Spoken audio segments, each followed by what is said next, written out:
Hello, it's Thursday night, Queensland time. Just gone past 1 minute past 7 o'clock. And of course, it's 1 minute past 9 in the land of the long white cloud.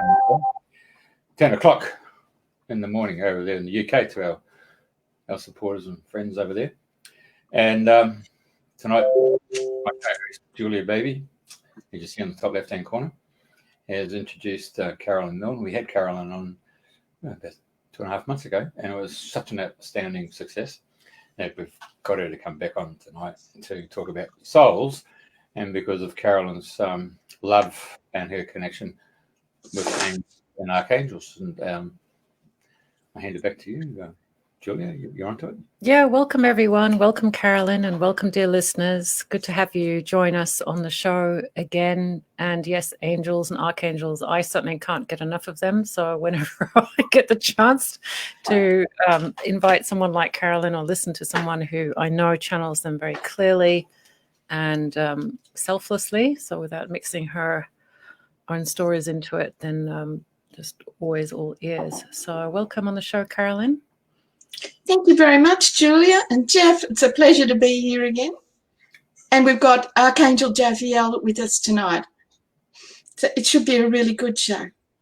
Okay. Archangel Raphael is going to tell us about souls and how to connect with them.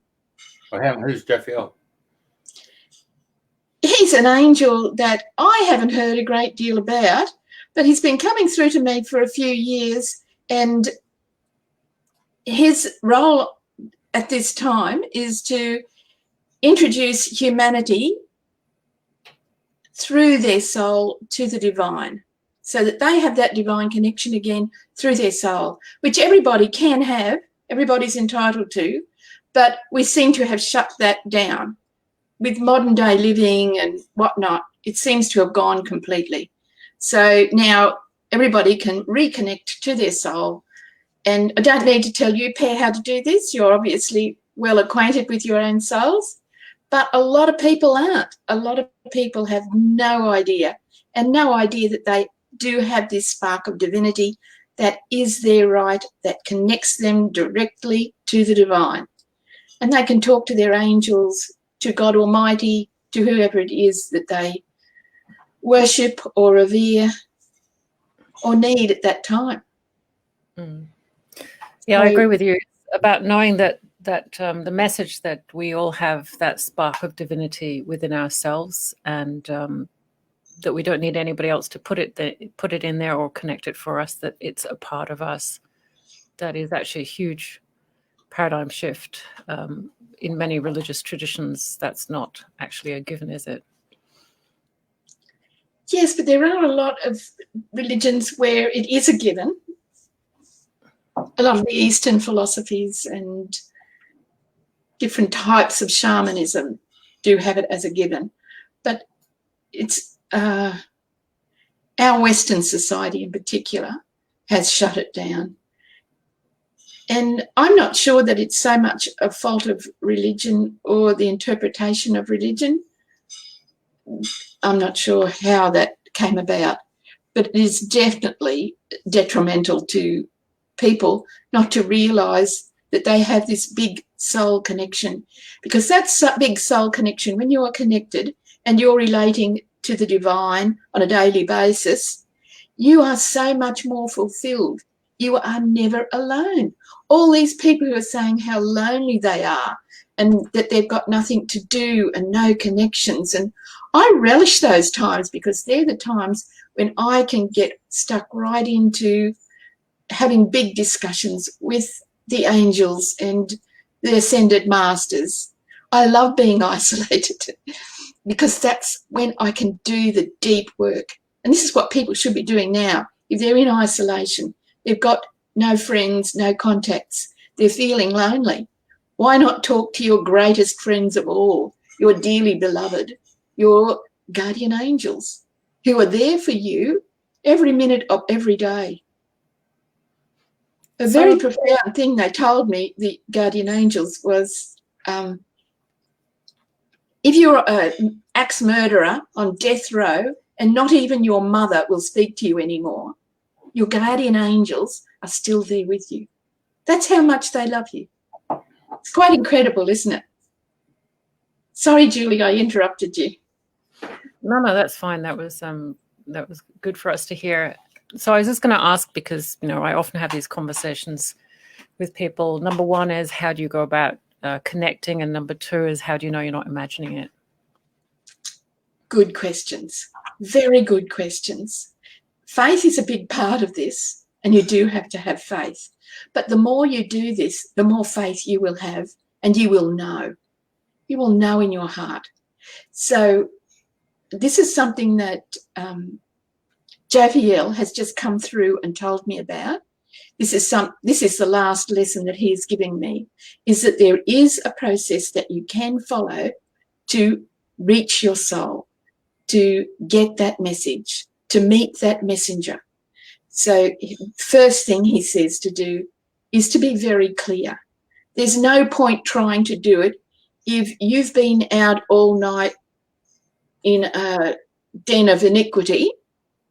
You come back with all the evil that you picked up and dreadful negative emotions and all sorts of things. And you're not going to be able to go there. You're not going to be able to quieten your mind. There's going to be this dirty cloud across. So first thing you've got to do is clear yourself. Now, there's a million different ways to do it, but none of them do it as well as the angels do. So Raphael came in yesterday to me and gave me a bit of a lecture, because I was trying to channel him and I wasn't completely clear.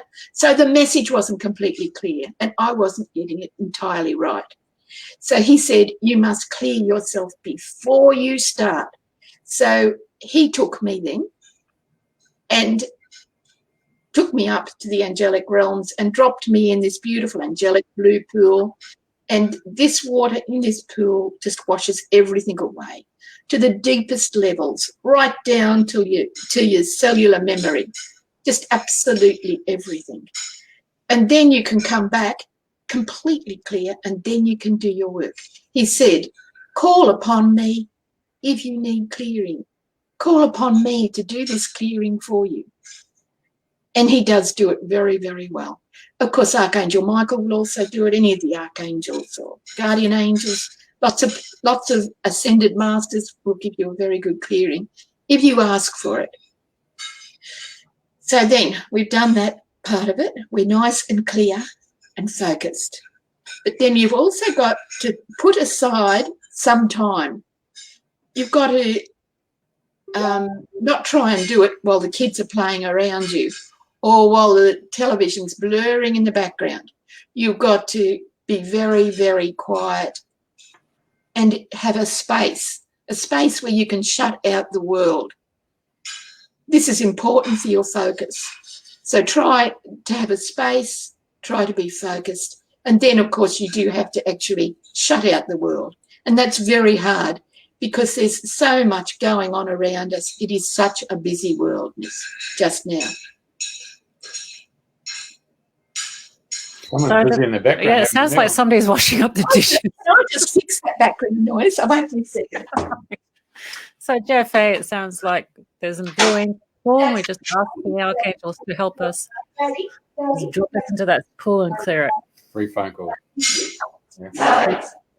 There you go. Happens to me as well. Does it? I think one of the hardest things is toxic relationships, isn't it? Yeah, it's about. Sorry about that.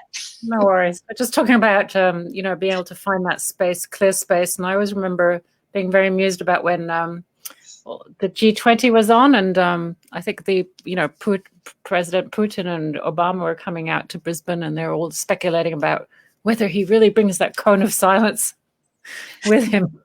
So we're just sort of going to invoke that cone of silence for us and the listeners. A toxic relationship. Just create that cone of silence. Yeah. All right. So you were saying, Carolynn, that this is all quite hot off the press. Archangel Raphael was talking to you this week, and it's how to connect. And I still haven't got my quiet place. Still got the noise. Sorry about that. All right. And so the first step is to, not to visit a den of iniquity. I presume you mean like. I don't know what I mean, but if you're out partying all weekend, or I don't know what you do for amusement. But yeah, whatever. Just a minute. I'll have another go. A House of Hill retreat. Hey, so how did you find Carolynn in the first place? Carolynn does Reiki. Yeah. She actually is in a Reiki group, and she also does the online training for the rainbow energy. I was quite interested in that because it sounded a bit like it was related to the Qigong. So I subscribed for that, and then I got to know Carolynn. Sorry, that was my 91-year-old father enjoying his curried sausages. Right. Sorry. Oh, no, that's all right. All right. Live radio. That's what it's about. Live radio, exactly. Yeah. All right. So Archangel Raphael, and then the thread was basically clear yourself, dedicate time, be still, and then set the intent. So the intent being to whatever you want, whatever you want. Some people are desperate for healing. Some people are feeling confused or lost. Other people want to move up with their spiritual path. They want to take the next step. They want to evolve or even transcend or ascend. So it just depends on what it is that you need in your life at that moment. A lot of people are looking for romance, joy, relationships, peace. Who doesn't want peace? Peace is so important. Yeah, and I think we don't often realize how much stimulus we've got inside and outside of us, that we kind of have to clear the space and come to the center and create a blank space from which we can start off again. Otherwise, we're just trapped on an eternal roundabout trying to work out which exit to take out.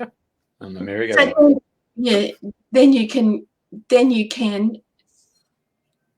look at a flame and draw that flame into your heart and follow it into your heart and see that flame into your soul, which is just below your heart or just behind your heart, depending on which spiritual belief systems you're following. Pull that flame in, see it in the beautiful dome of your soul. Or you can do some nice deep breathing and follow the breath down till you find your soul. The deep breathing is very good and can work in conjunction with a flame. But other people will have other methods of reaching that really quiet space where they can see and feel. So this is the hard bit. You do have to do all that preparation before you can come to this point. This is the point that a lot of people get stuck at. But I can assure you, if you keep practicing, you will find it. Some people need to have someone explain it and talk them through it. I can help a lot of people reach this space with a nice meditation, talking them through where they're going, or I can have the angels take them there. And that's another way you can do it. You can call your angels and ask them to take you to your soul.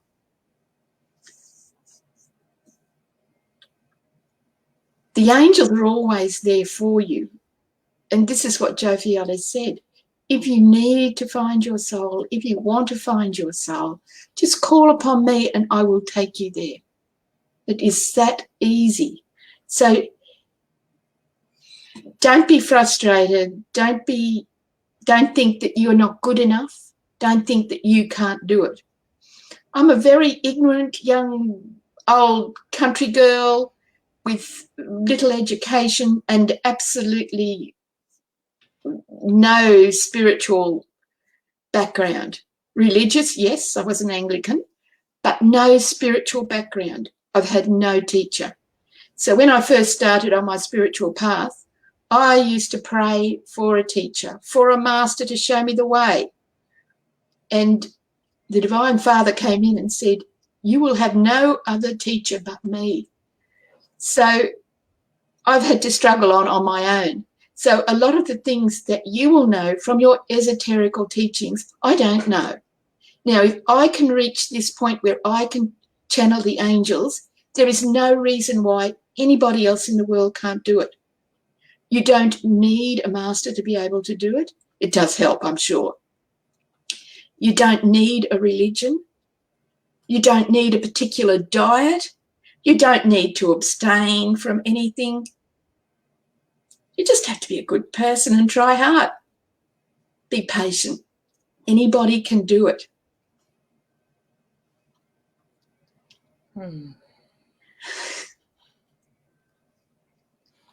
So thank you for that encouragement, Carolyn. And just going back to the start of the conversation when you shared with us that Archangel Raphael was wanting to, had explained that there is a process to connecting to the soul. So just recapping from what you're saying, it's basically create that quiet space and then ask the angels to clear you. And then what the third step would be just to ask the angels to take you to the soul. Is that it? Do the flame thing, do the breathing thing, do a nice deep meditation, then ask, and they will be there. And then you can quieten your mind to hear what they say.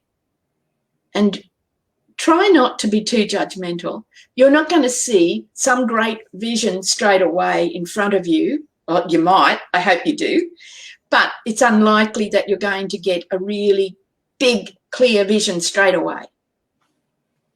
It may take time, and the visions may get slowly brighter and stronger. Right at the beginning, I didn't have, well, I had a vision when I was a child, but when I started back on my journey when I was about 50, I didn't have any big visions.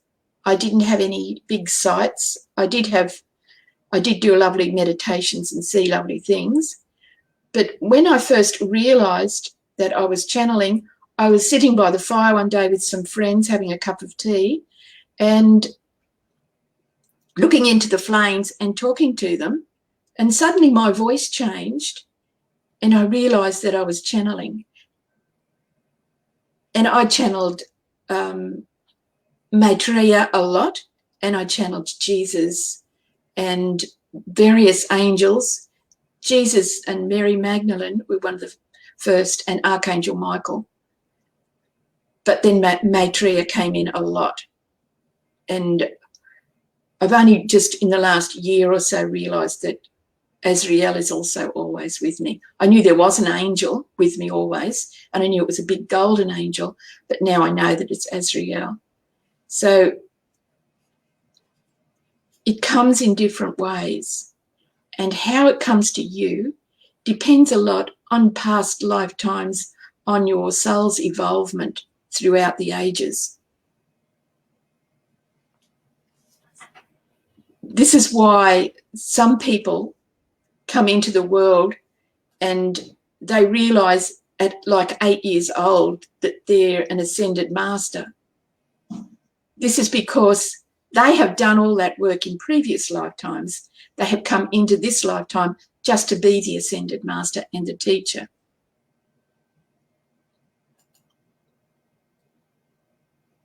But each one of us does have these past lifetimes. Each one of us does have the power of their soul within us. And each one of us can reach it. We can do this. And this is what Raphael has been telling me for about a month. All this month I have had Raphael with me, telling me about souls. So now we're going to ask that for a message, for a messenger to bring us a message. Whatever is for our highest good at that time is a good one to ask for, because then you get what you need. But you can ask for anything. You know, if you've got a headache, ask for a healing. Whatever it is that you want, ask for.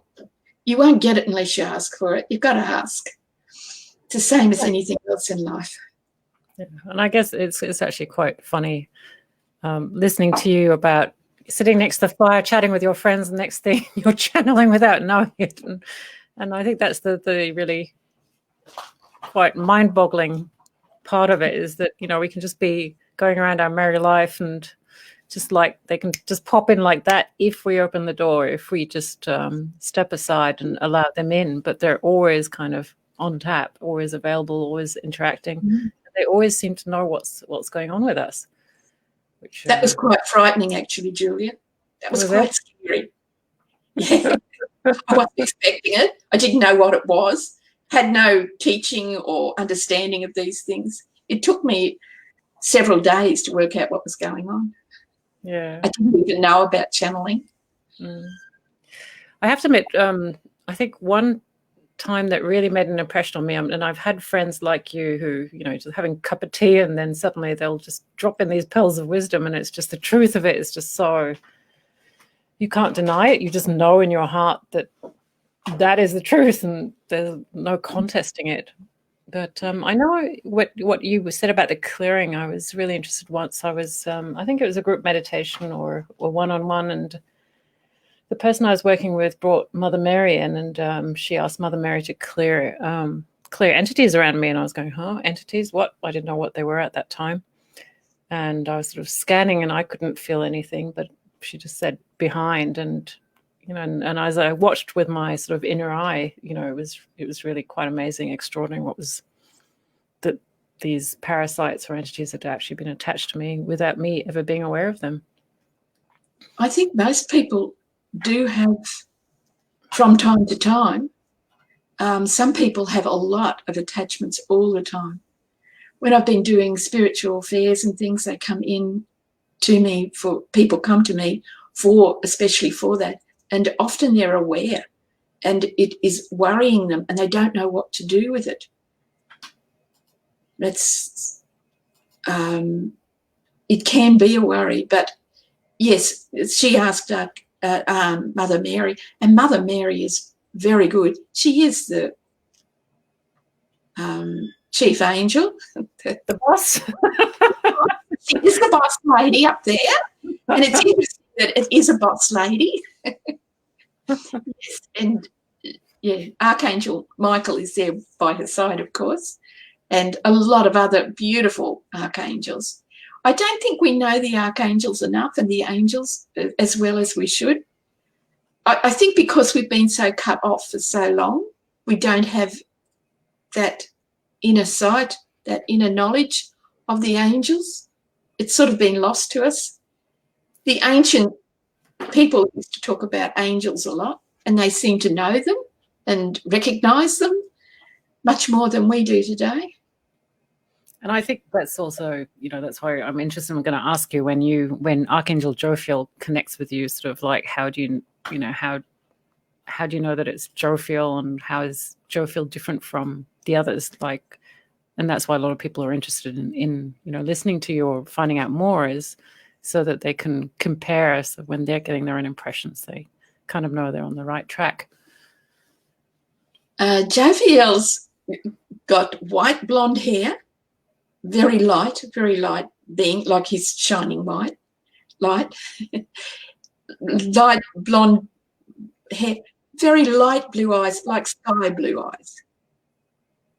But I don't recognise him as a physical form, because angels don't always come to you as physical forms. Often they're just orbs. So I saw him very clearly today, and that's probably the clearest physical identity I've had of him. He was making an impression. It's more a feeling, yeah. More a feeling. I can always recognise Archangel Michael because he's been with me forever, and Jesus, of course, forever, and Mary Magdalene, and Kuan Yin, and Maitreya is often comes to me as old Chinese man leaning on a stick, very old Asian man on a stick with a huge long white beard, very thin white beard trailing right down, in blue. He's always in blue. And there's often gardens involved. I'm a bit of a gardener, so I don't know whether that plays into it or not. There's garden and water features, and yeah. And we sit down on a bench together and have a chat, which is really lovely. So I have a really good connection to him.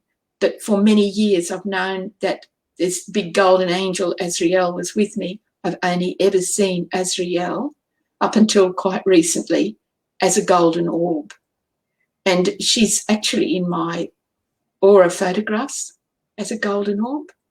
So, yeah, that's very special. But she's very, very close. Oh, beautiful. She's coming through as you're talking to us. It's gorgeous. Good to feel her. Jeff, what about you? How do you know that you're talking to an archangel when you're doing your own vision quests, dream time? You do talk to angels, don't you, Jeff? Yeah, car parking one. Hey,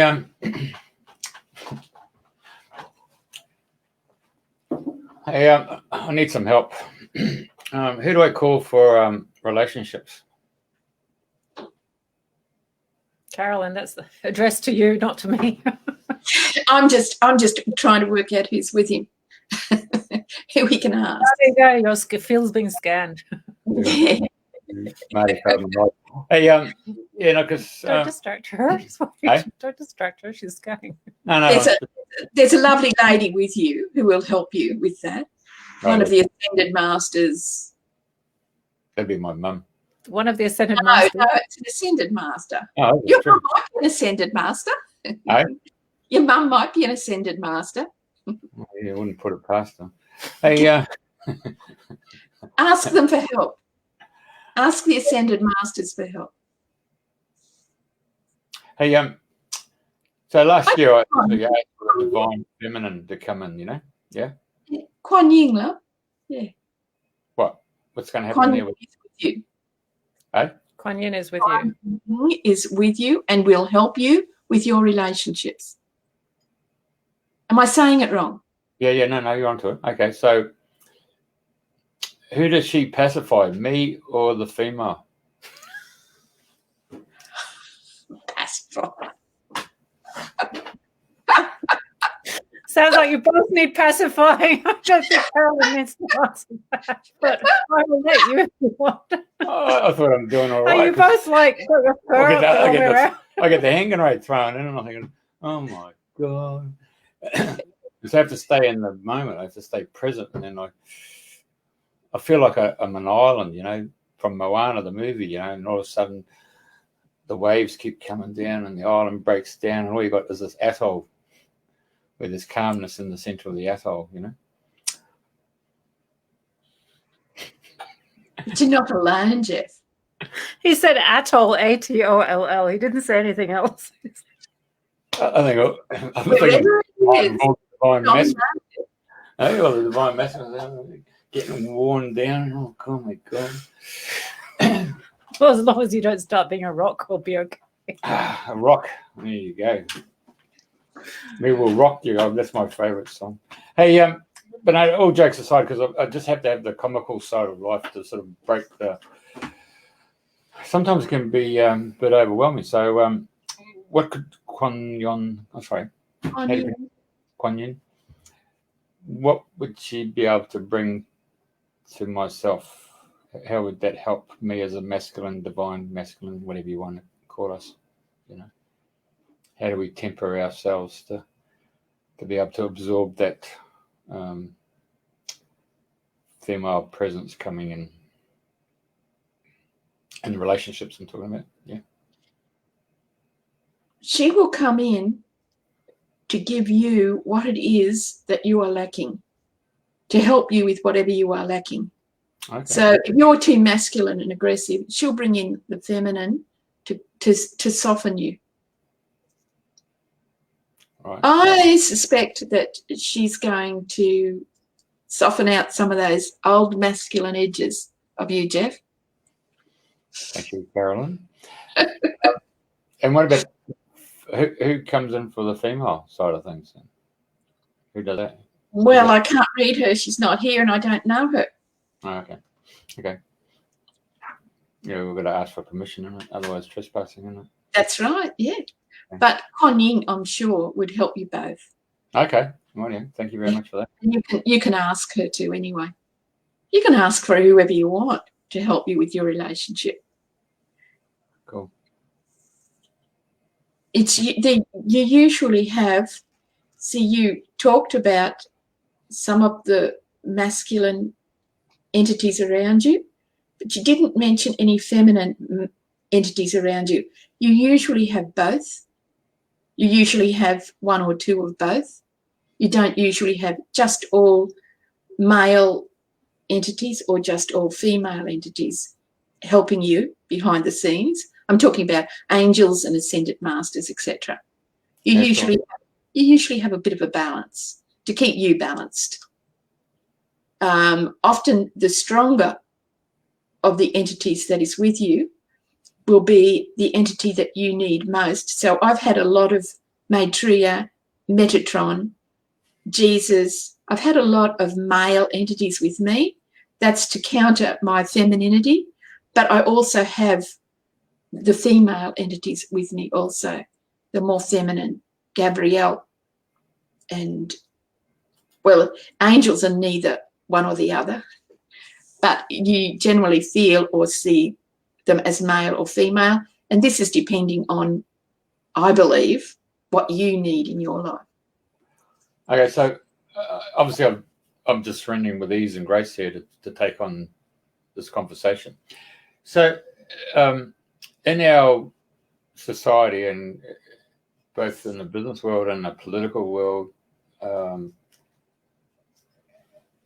with the masculine energy there, how do we bring that into balance? Because that seems like I'm just the micro of the macro.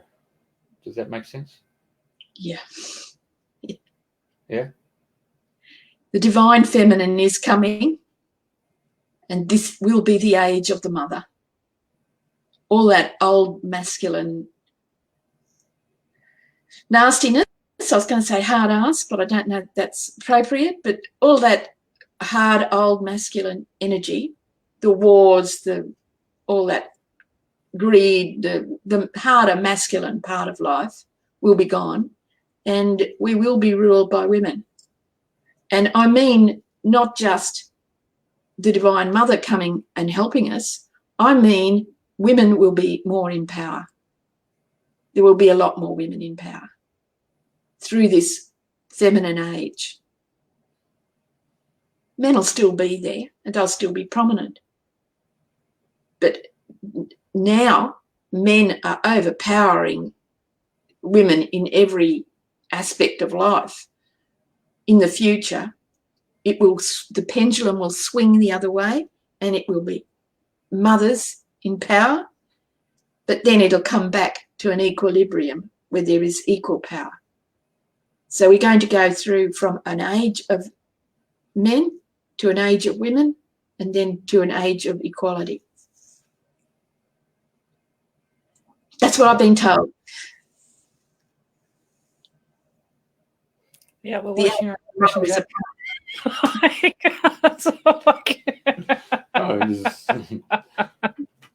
Of course, we might be talking millions of years here.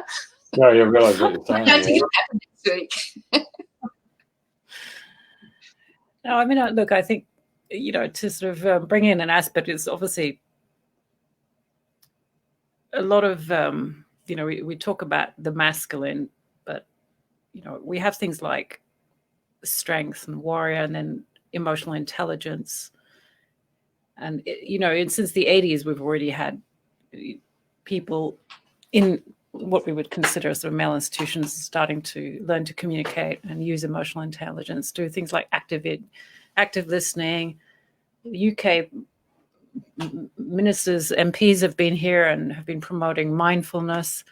So I think, there is already a change both within the feminine in terms of us, the feminine, standing up and being a bit more masculine within the feminine, balancing that within ourselves, and within the masculine also opening up to some of the what was previously considered a feminine trait, like dancing.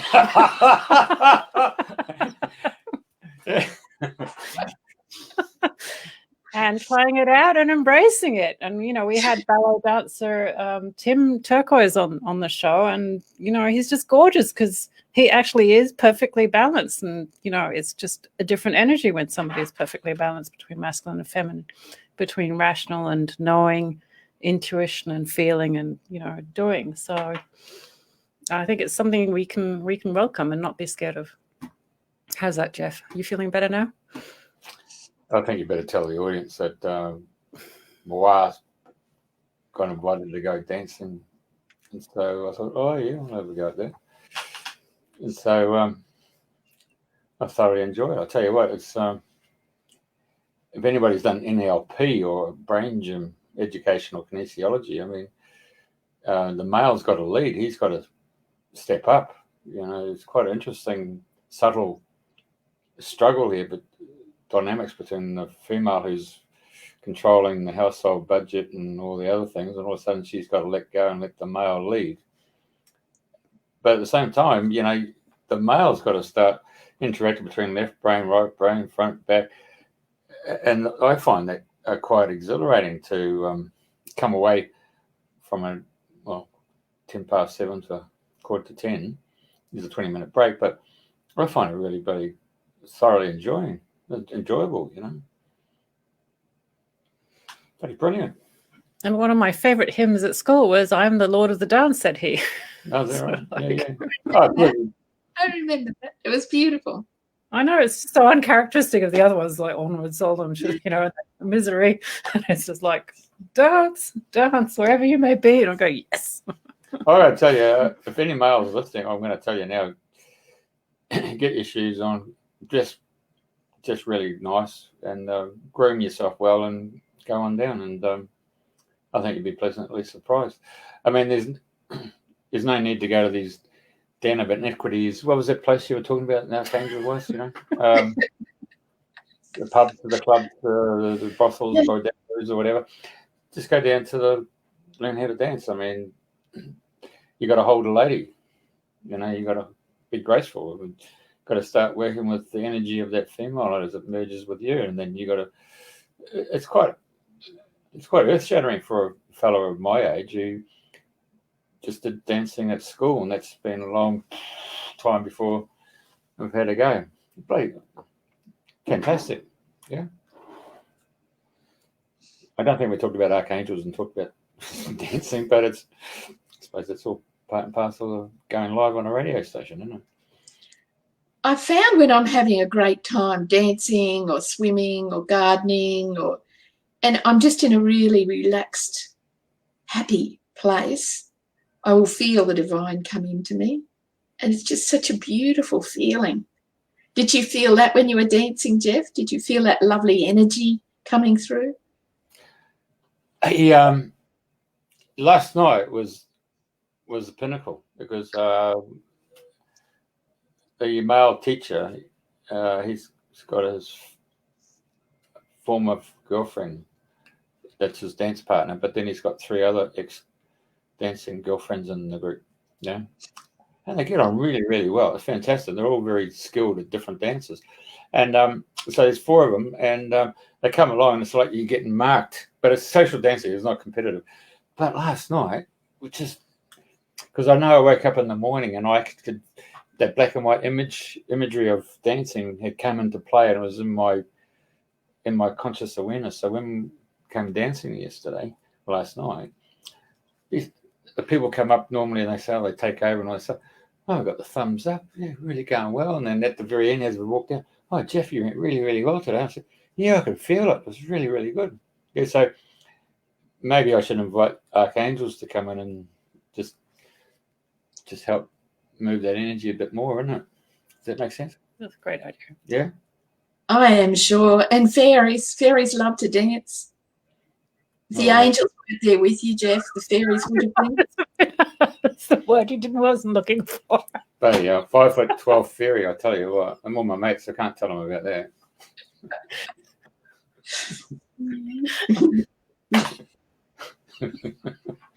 Hey, the show's not about me tonight, by the way. Come on, Carolyn. Just taking yeah. I suppose that's the female energy coming in, the divine feminine. Now, Julia was doing a really good job of keeping us on track.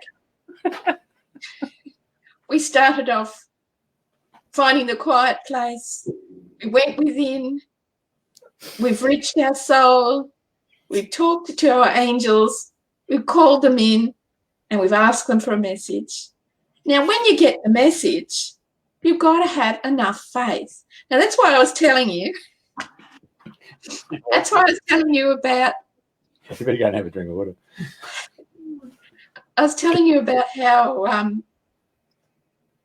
strange it is when a big entity suddenly starts coming through you. It is it can be scary if you're not used to it.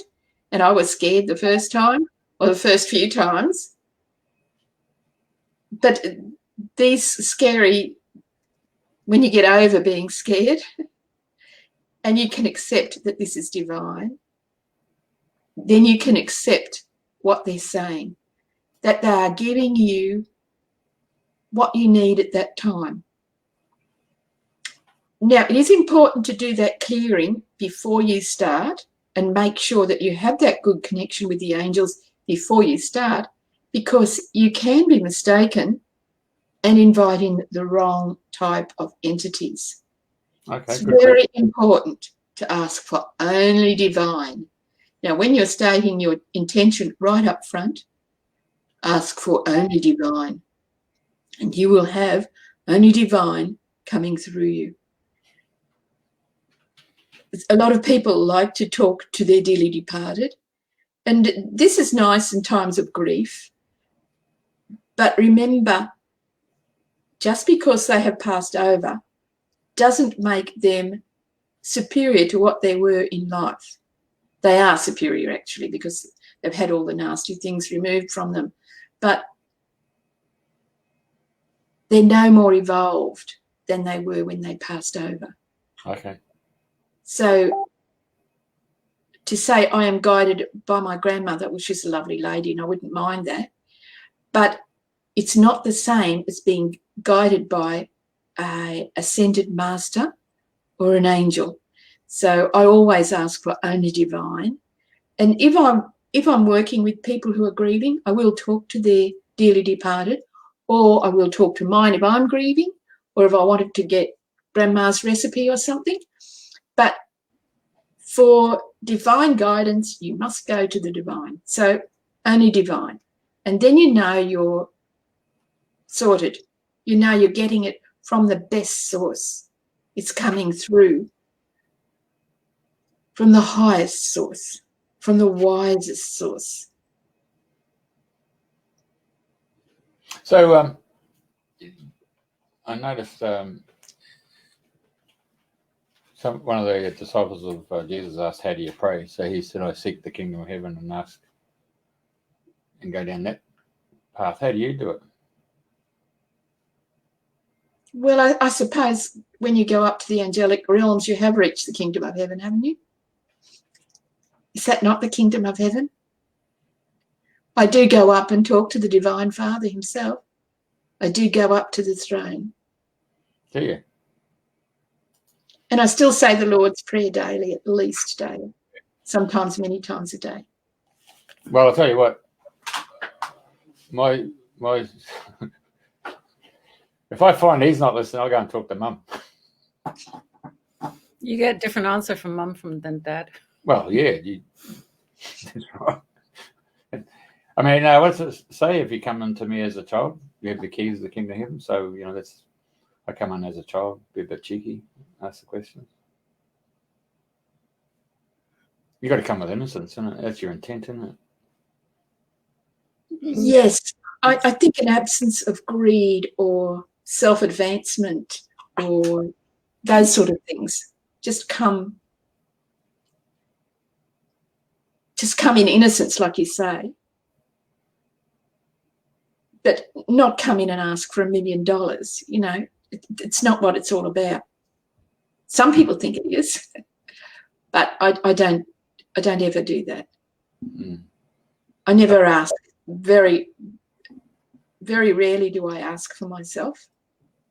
Only that I can be of service and that I am following the right path and that sort of thing, or that I have everything I need to follow the right path.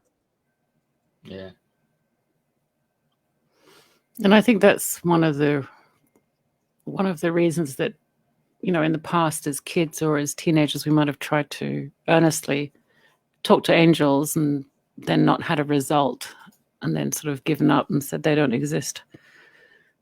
Because, you know, I think in certain cases they won't give us what we think we need. Good call, Jill. Yeah.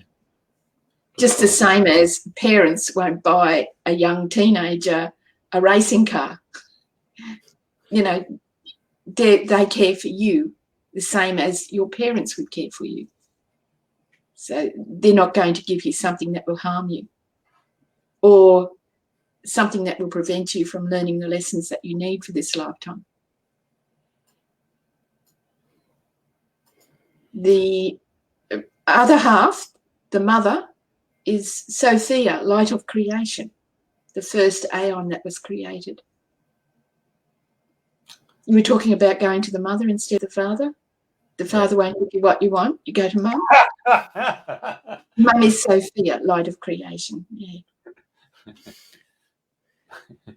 Oh, well, you've got to look after the number one son, don't you? So we have a question from one of the listeners, Monica Hanna. Could we ask you if should we ask the archangels to come in every day, or are they just with us? They are just with you, but you should talk to them daily. If you can set aside the time to talk to them daily, you will find it very, very beneficial. Just ask them what you need for this day and thank them for being with you. And you'll get lots of blessings, lots and lots of blessings. If I've got a trip to do, I will ask for them to clear the way for me and bring me back safely. And I often get green lights for miles. You know, if I get a red light, I get a bit annoyed, you know. I shouldn't get any red lights, just all green lights, no traffic.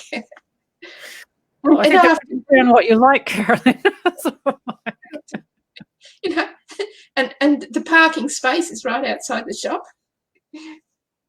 Actually, we did a session last night to help the whales that had been beached and in Tasmania, and also to sort of intervene or support those who are in aged care facilities locked up in different countries. And, you know, as a facilitator, I have to admit I had really no idea how we were going to do it. So I just basically saw that the angels were lifting us up because we had the intent up to a realm where there were others that were doing that from all different levels, including the whale nations. And it was just like, oh, well, there's this assembly and we're just going to be part of it. And they know what they're doing. So then it was just following and being a part of it. So it's really useful, especially for those situations where you have no clue how it can be done, just to sort of team up with the angels and get them to take the lead, isn't it? Yes, definitely, definitely. Especially when you can't deal with something. When there's something that comes up that I can't deal with, a relationship or something, it's usually relationships, isn't it? I hand it over to the angels. I say, can you fix this? And they'll often bring me that person I can't have the relationship with as a little child, and I can nurse them and nurture them as a little child until that relationship is fixed. So, yeah, they're very good with relationships, but anything at all. I know what you mean about that. Those whales stranded. It just tears your heart out, doesn't it? Because they're such innocent beings, you know. There's no malice or anything in them, but they're going to die such a painful, nasty death. And there's such beautiful things when they're flying free in the water. Just gorgeous. We had him at Fraser Island. We were out in a little aluminium dinghy, about a kilometre or so off the beach there. Just three of us in this little dinghy, and there's a big spray. Hello, that's a bit close for comfort. Oh, they're all very close for comfort. Bit like a multi-story car park full of bloody whales out there at Harvey Bay. So they all came and checked her out. Hey, I thought it'd be a cheeky bugger. I went to one of the pet warehouses and I bought one of those dog whistles that you can actually change the pitch. Yeah, so we're blowing that. Oh, that was what attracted them, you reckon? Oh, I got some dolphins come through. Oh. Anyway, the Fraser Island is basically the maternity ward, isn't it? For all the young calves being born up there. Is that what you call them? Calves? I don't know. I think so. Oh, it's a beautiful experience, but isn't it? We'll ask the angels. Yeah. Hey, okay, so we're talking about different ranks here. I get the feeling we've got angels and we've got archangels. So, what's the difference between the two structures there? I see lots of different structures. I see lots of different entities. Different, and I really don't think that there's so much of a hierarchy, because I see the little fairies right up with Jesus and the ascended masters. I see the little fairies around the throne. So there doesn't seem to be so much a hierarchy. I think they may have different functions, but given that they are omnipotent, surely they can all do anything. And I'm not sure that this structure is not a man-made thing. I don't really understand that at all, because I know they're all omnipotent. I know they can all do anything. They're all part of God. They're all part of the One. And what you started off the show was also saying that we are as well. We have that divinity, with the spark of divinity within us through the soul.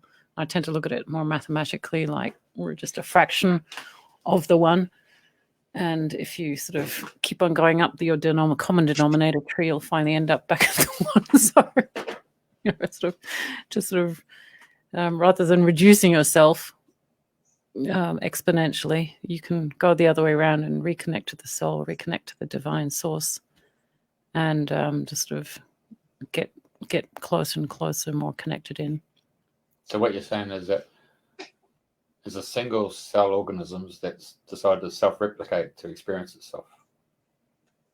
Yeah, and then forgotten through all the replications. You sort of ended up in a drain pipe in a car park somewhere and going, why me? Why is this happening to me? I saw that movie. God, Well, female was in a bloody hospital ward. Was she? What was she saying? No, it was quite fun. I'm not sure about. No, I just made that up. I know, but I which saw movie? the movie. Okay. I think Matt Damon was on that. If you believe that you have the spark of the divinity within, and you said it, Julia, this is infinite, what is a fraction of infinity? Is that not infinite too? Thank you. Where do we begin and where do we end? Exactly. It's all sort of just along the, just at one end or the other. It's all part of the same line. So what you're saying is that I'm in you, two girls, and your two girls are inside me. Is that what you're saying? We are all one. We are all one. Yeah, We're all part of the big circle. I'm not sure about entangled the way that you described it, but yeah, we are opposite ends of the same line. So. That's right. like that. Star Trek, we are the Borg. Futile as resistance. Hey, it's good.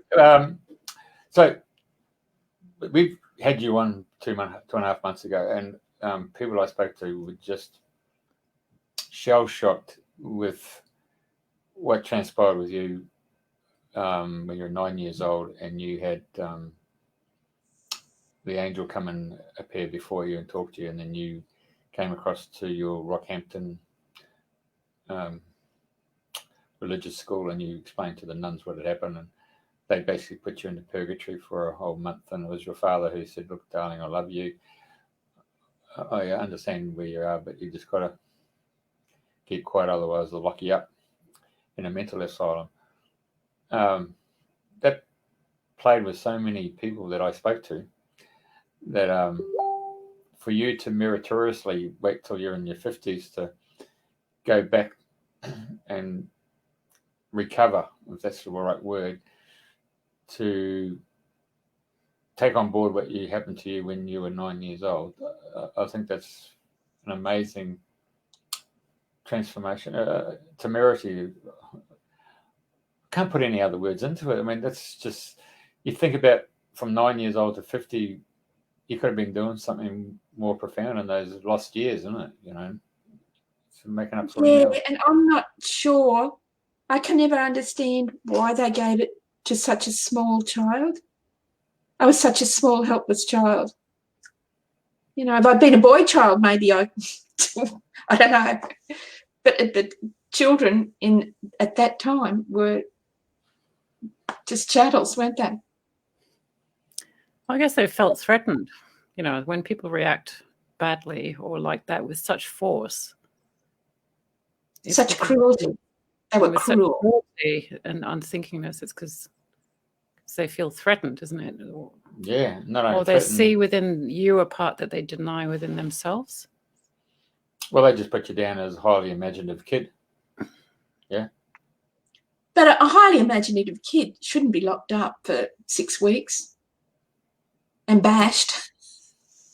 You know, that was, if I was just a highly imaginative child, that was pretty harsh punishment. Sure.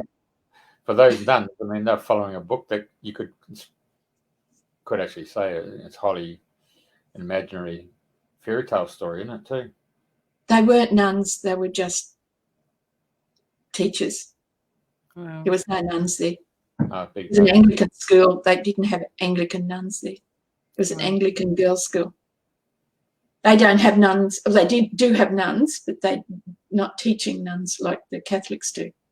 Oh, I see. Right. So they were just lay teachers. They were just lay teachers, yeah. So they didn't have any of that esoterical knowledge to gather you unto them and then hold you and then bring out the gift in you, because they would have been so, well, what's the word? They would have relished someone to be able to communicate like that, like those sisters over there. And yeah. So I always knew that there was something. I always knew that there was something more that I had to do. And I always felt that. I always had that calling within me. I did have a calling once. I was at home alone and asleep, and my husband was asleep beside me. Well, I wasn't alone. I had my husband beside me. And I heard my father calling me. And I got up and looked, and that happened several times, several nights running, before I realised that it was the calling. And there's instances of this in the Bible where people have the calling and they get up and look for their father. I got up and looked for my father. He was in New South Wales and I was in Queensland. So it obviously wasn't him, but I was looking for him. I was looking for my father. And that sort of happened about the time I turned 50. So there was a lot of clues along the way as to what I should be doing. And even now, I'm not sure that I'm doing everything that I can do or that I should be doing. All I can do is relay the messages to the greatest of my ability to as many people as I can. That's all I can do. And the message now is, yes, awaken your soul, go within, connect to the divine. And they keep giving me reasons why you should do it. You should do it to enrich your life. You should do it to gain the wisdom that you need to be truly happy. You should do it to gain healing. Power. It is empowering. I can feel the power of the angels. Clarity. I have been so clear today. Yesterday I had the big clearing with Raphael. He took me up and dumped me in this angelic pool that washes everything from you. And he said, now you are clear.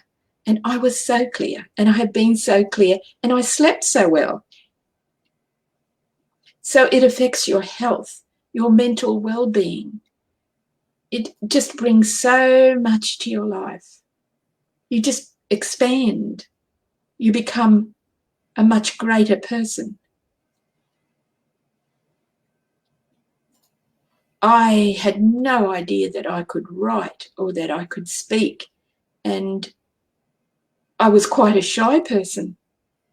But now I know I can, and I have to, and I do, and I enjoy it now. But so you gain so much by connecting to your soul, to the divine. You can bring so much more into your life. If you're lonely and want a friend, by connecting to your angels, by connecting to the divine, you can ask for a friend. You can ask for someone to come in to help you, and they will be there. It is quite incredible the number of times that I've asked for help, and it's just been made out for me, just what I needed when I needed it.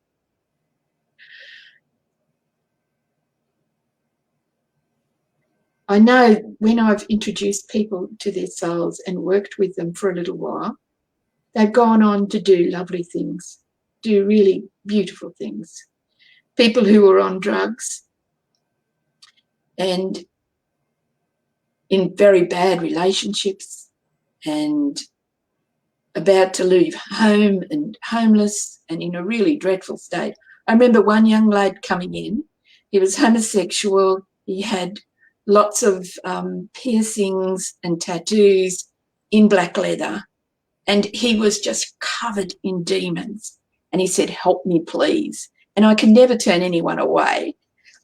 Put him down on the bed, worked on him for hours, removing demon after demon after demon, and cleansing and healing. And he just kept coming back every day. Now he's a nurse. So, yeah, it's just incredible to go from a druggie in such a dreadful state to becoming a nurse, working, responsible, and helping others now, doing spiritual work to help others. So there's countless times that this has happened where I've been able to introduce people to their soul, and then they've gone on to fulfill what they needed to fulfill in their life, to become a whole person, from being broken, isolated, in distress, to being a whole person again. It doesn't work every time. There have been times when I've done the work and the people have slipped back again, back to drugs, back to whatever it was they were doing that was wrong.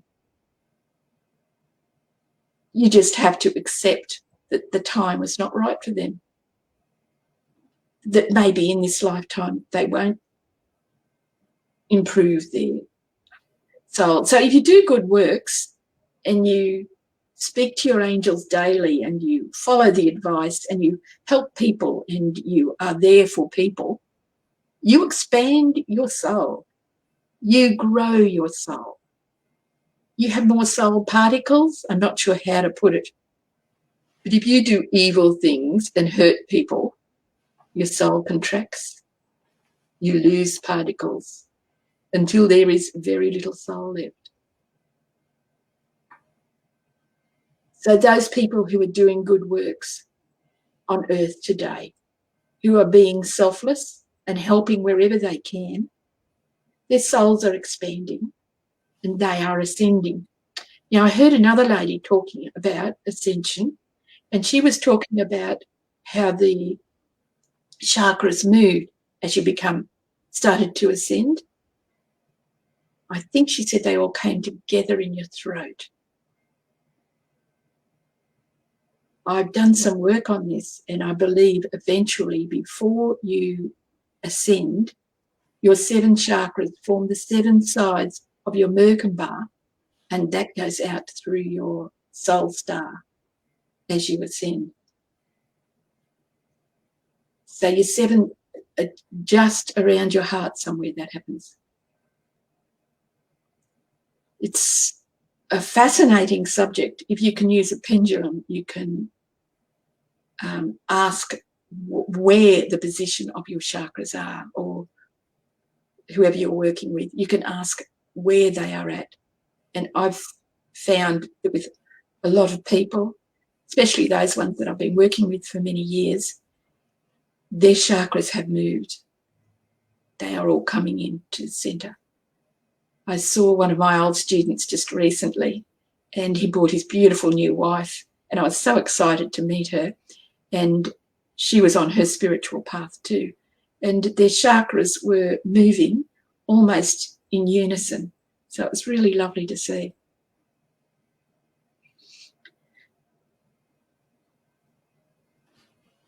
Beautiful. Thanks for making the case for why it would be a really good idea to connect with the divine aspect of ourselves through the soul, and making the case for that, sharing what is possible. I'm glad that you brought up the examples of how entities can be cleared and how they can interfere with us, and how being disconnected can kind of make us, empty. So I guess the takeaway is, if we want to avoid being vampires, energy vampires for other people, we see to it that we connect to our own internal divine source through our soul, and we sort of unfold all that we can be, and that all that we want to be in that way. So while you were talking, Carolynn, Jeff, and for the listeners rather than the watchers, Carolynn has authored a book called Listen the Angels Speak, which I think is available on her website and on Amazon. And Carolynn Milne also teaches and does workshops and sends out emails. And she's also on Facebook under her name. So these are all methods that you can get in touch with her if you have any questions. So the Facebook handle is Listen the Angels Speak. So Carolynn, is there anything else you want to add tonight in terms of, if people want to get in touch with you, how to do that?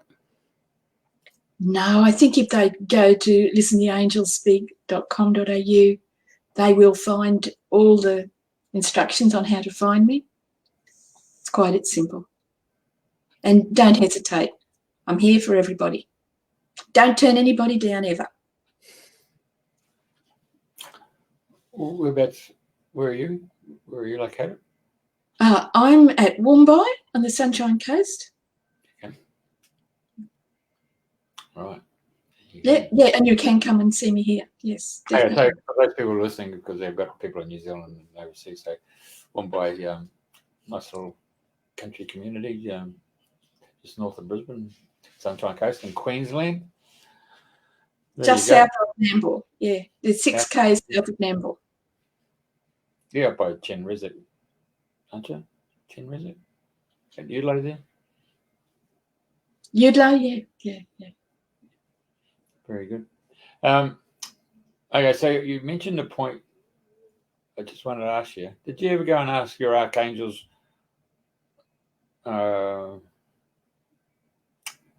what program are you on? You know, where are you here? Program? What does that mean?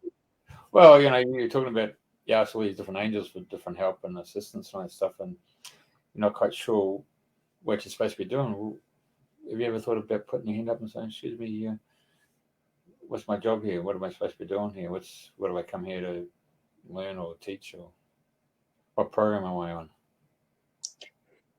They give me different functions at different times. And just now it is this soul stuff. I've got to work on the soul and introducing everybody to their soul and getting it across how important it is, the soul thing. But they give me different messages at different times. I seem to work with one entity on one thing, and then they take me to another thing. I think my job here is to be a voice for the angels. Not just the angels. I often work with ascended masters too. I did a lot of work with St. Francis of Assisi. I did a lot of work with Maitreya. I've written a whole book on Maitreya that I've never published, and Jesus as well. So I've got a few books there that I haven't published, and I've just been thinking about putting them out on Kindle so that the word gets out. It's no use me having them on the computer. I'm going to end up losing it or have a breakdown or something. Mm. Oh, you just have to back it up, you know. Jesus saves, backs up. Hey, it's bloody brilliant. Anything else, mate? No, I think that's good. Well, I'll be getting Raphael on the line now. No question about that. Yeah. I get Quinyon. My dancing partner has just sent me a little thing of, she's got a big, huge 1.5 meter statue in her home saying, ha ha ha, I've got Quinyon here.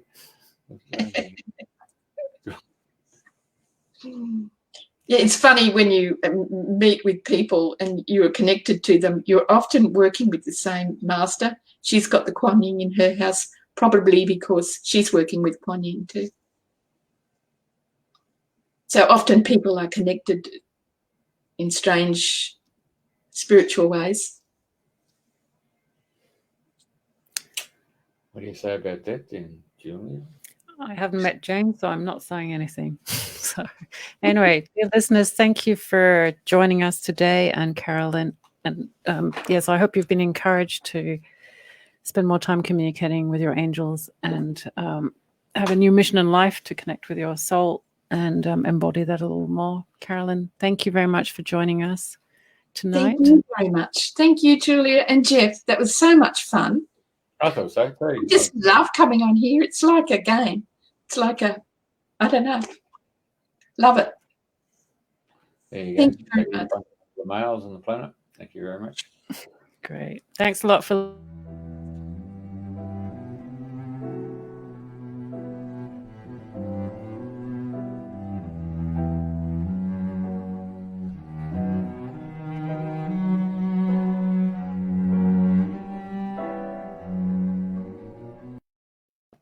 There you go. Hey, bloody brilliant. Thank you very much, and we'll catch you on the flip side, as they say, isn't it? Yeah. Thanks a lot, Carolyn. Thank you, Julia. Loved it. Thank Good you. night. We did Bye-bye. too. Thank you. Okay, bye.